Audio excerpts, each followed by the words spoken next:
السلام عليكم، مرحبا بكم في قناة الطبخ مع السهام. اليوم جبت لكم وصفة الكيكة الاقتصادية المكونات متواجدة في كل بيت.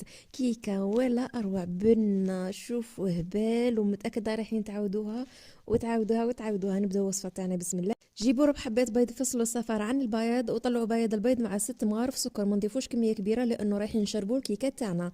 بعد ما نطلعوها مليح حتى نتحصلوا على هذاك المنقار بهذا الشكل، نضيفوا لها صفار البيض ونخلطوا الخليط تاعنا حتى يتجانس مليح، ونروح نضيفوا باقي المكونات. هنا ضفت كاس حليب وكاس زيت ونصف كاس من القهوه اللي نحضروها في الدار، قهوه تاع البريس، وكاس ونص نتاع فرينه. هذا الكاس عندي يرفد بعبر كاس ونص، وكيسين من خميره الحلويات. نخلطو مليح، اللون نخلطو بسباتيل باش ما يطيرش علينا هذيك الفرينه، ومن بعد نكملو بالخلاط الكهربائي. نخلطو مليح حتى ما يبقى فيه حتى كتل، ونزيدو نضيفو ملعقتين من الكاكاو.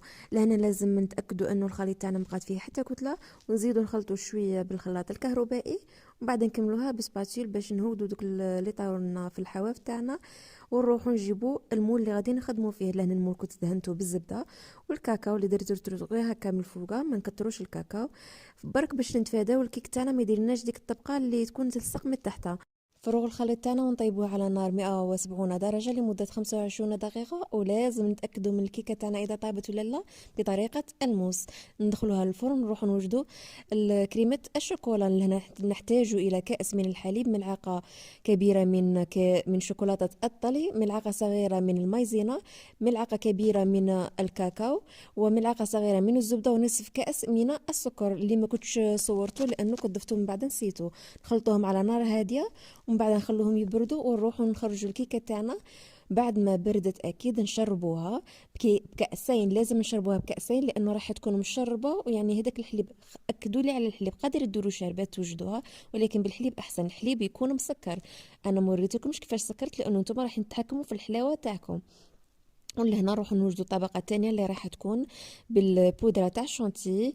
نضيفو علبتين من فلون كراميل اللي نعرفوه كامل، ونضيفو كأس من بودرة الشونتي، وبعبر ربع معلقة كبيرة من الماء اللي يكون بارد مليح. نخلطو مليح. لهنا زدت ضفت بودرة الشونتي لأنه ما تحصلتش على القوام اللي كنت حبيته.